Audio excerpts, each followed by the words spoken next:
Genesis chapter 1, verses 26 through 28, chapter 2, 19 through 20. Then God said, "Let us make mankind in our image, in our likeness, so that they may rule over the fish in the sea and the birds in the sky, over the livestock and all the wild animals, and over the creatures that move along the ground."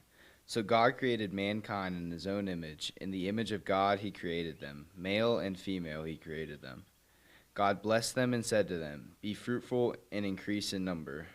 Fill the earth and subdue it. Rule over the fish in the sea and the birds in the sky, and over every living creature that moves on the ground." Now the Lord God had formed out of the ground all the wild animals and all the birds in the sky. He brought them to the man to see what he would name them, and whatever the man called each living creature, that was its name. So the man gave names to all the livestock, the birds in the sky, and all the wild animals.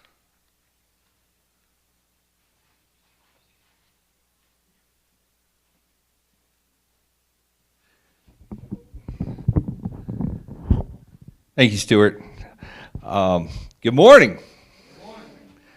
So this was this service, and the things to go with it were the Love's Adopt a Month plan for June. So if you want to know who to thank or who to blame, it's us. This and, well, I guess maybe the Bible quiz event on June 21st, but let's be honest, I was going to make you watch my Bible quiz video whether we adopted the month or not. Yeah, this was our idea. We used to, there was a church, and I can't remember the denomination or which one, but maybe somebody else remembers this. There was a church for a while on Central Avenue who, I guess they did it every Sunday, but promoted dog church. I guess it was outside, but had a regular bring your dog service. And we always laughed about how not well behaved our dogs would be at that event. But since it was our time to adopt a month, we thought we would try it for one Sunday. So here we are. So the title gave Kevin was "Do All Dogs Go to Heaven?" And this is kind of like the last time I spoke about my wife's least favorite passage. More of an attention grabber. I don't plan on giving you a clear theological answer on whether Kayla here is going to make it to heaven. We are going to talk about it a little bit, but more as sort of a fun thought activity to jump into the more important question of what is our obligation to our animals and the rest of the created world, and what do they give for us. Excited to see all the dogs here today. Do I have any cat people? You may not have brought them. I see your hands out there. All right, God still loves you. God's still working on you. No. We used to have cats, but then our cats and dogs, well, they fought like cats and dogs, so we're just dog people now. Of course, the older among you know the title, "Do All Dogs Go to Heaven?" That's in the question, comes from the movie, All Dogs Go to Heaven. So, who remembers that movie? This might be an age test. I did discover something in researching this. Not a Disney movie. If you saw it, who knew it wasn't I would have bet my mortgage and my life that it was a Disney movie. Not a Disney movie. Can't find it on Disney Plus. And it has a sequel, if you wonder, and apparently a show at some point. So if you're a fan, you might find that out there. But it's not Disney, but I did get a quote from that movie. I wanted to share with you. If you have seen the movie, you maybe remember the characters Anne-Marie and Charlie. And Anne-Marie says, "Charlie, will I ever see you again?" Charlie says, "Sure you will, kid. You know goodbyes aren't forever." Anne-Marie says, "Then goodbye, Charlie. I love you." Charlie, "Yep, I love you too." So that may not have been made as a specifically Christian movie, but as Kevin says, that'll preach, right? As we come out of Easter, if I had to put together what I think Easter means and the promise of Jesus' resurrection, it's that love doesn't die and goodbyes aren't forever. So we did get that from All Dogs Go to Heaven.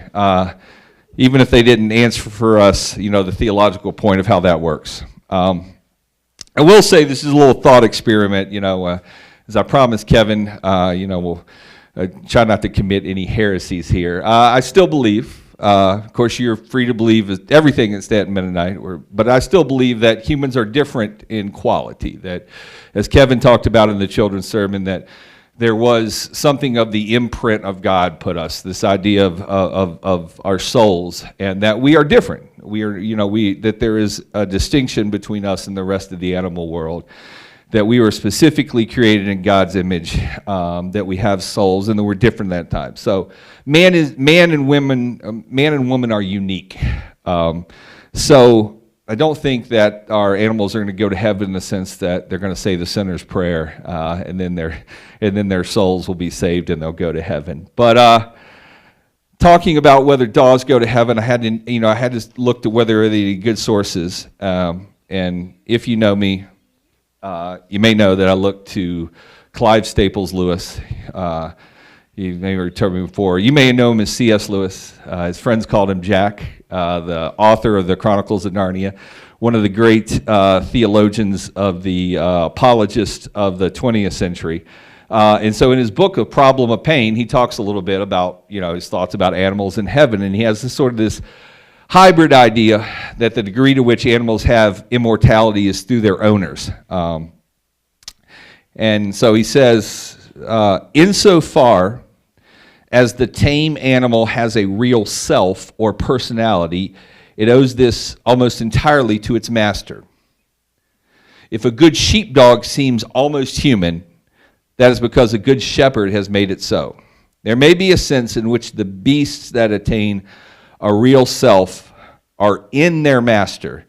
And in this way, it seems to me possible that certain animals may have an immortality not in themselves, but in the immortality of their masters.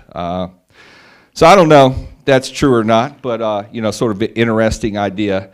I'm sorry, Kayla, that he called you beast. That's just some antiquated language. He really didn't mean that. He knows that you're a person and that you sleep on the bed every night. So that was C.S. Lewis's idea. I will say this. I have no answer for you about whether our animals specifically, as we know them, will make it to the afterlife. I do believe that I can come to the conclusion pretty clearly. Again, you can still disagree, but it seems pretty obvious that there'll be animals, right, in the new heaven and new earth. Now, I think one of and maybe it's just my generation because I watched too much Tom and Jerry and other things, but every time somebody would die, they would go to heaven, like they would get wings, right? They would become angels. And that's not theologically correct, right? We don't die and become angels. We die and remain, we die and we become humans even when we experience eternal life, as I understand it.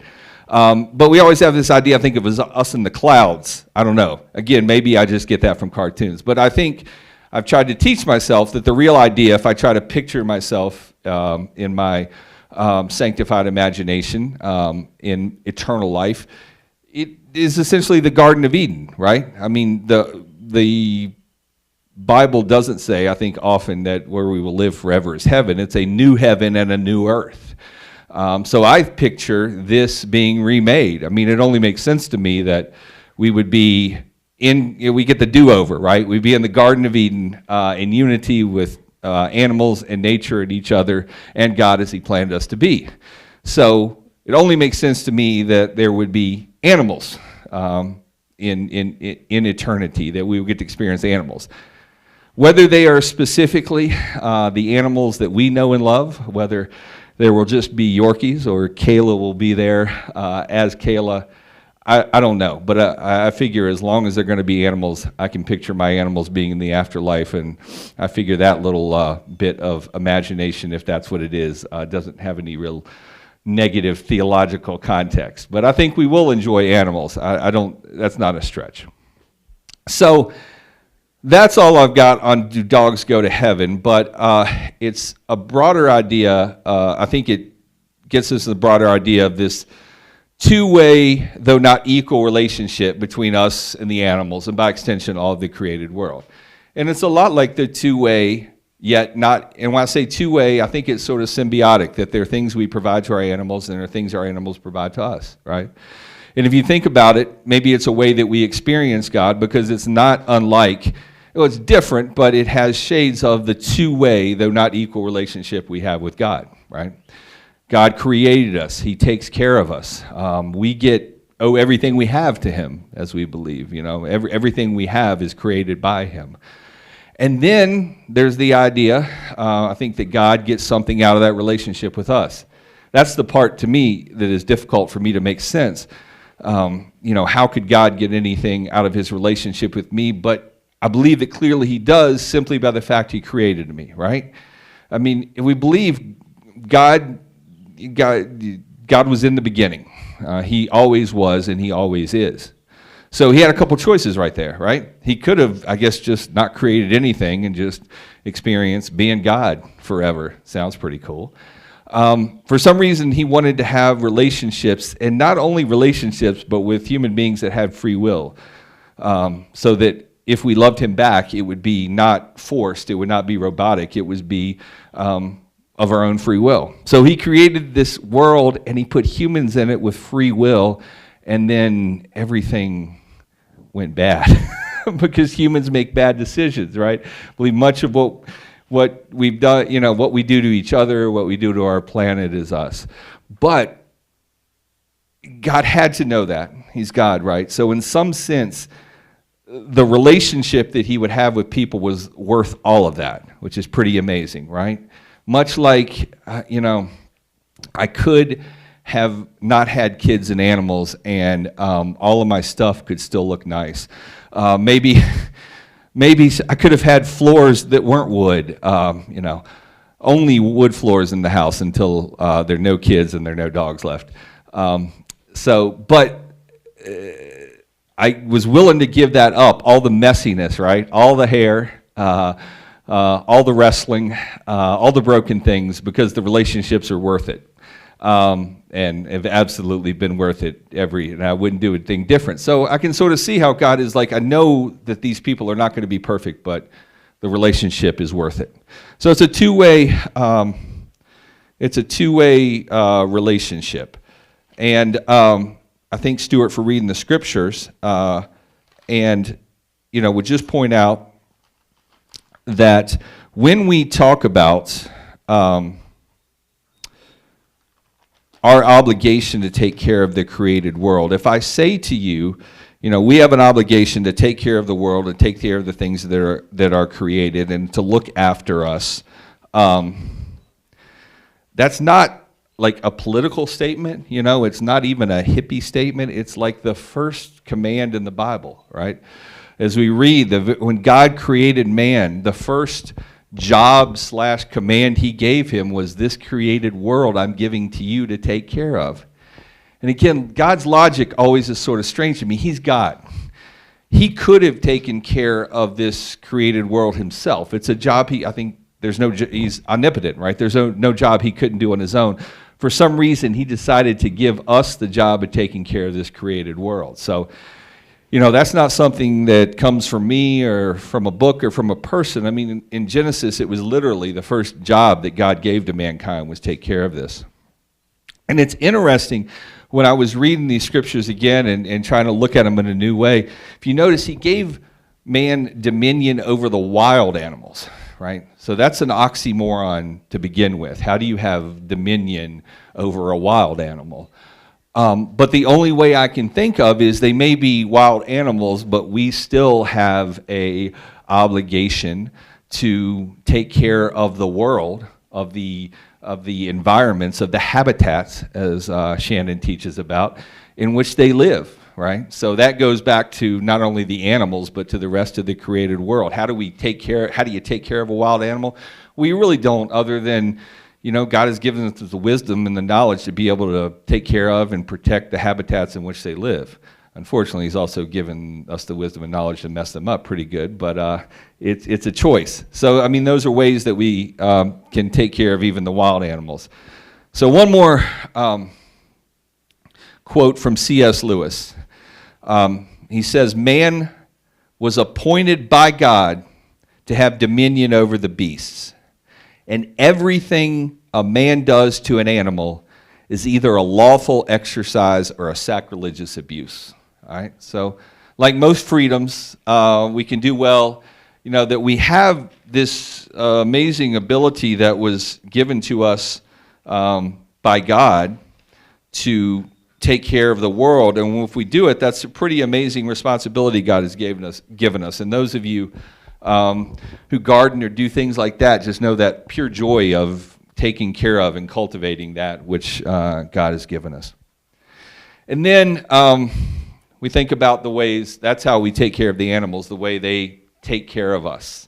For that, I thought of this quote, which I look back is attributed to Mark Twain, but like every quote's attributed to Mark Twain, right? Either Mark Twain or Yogi Berra.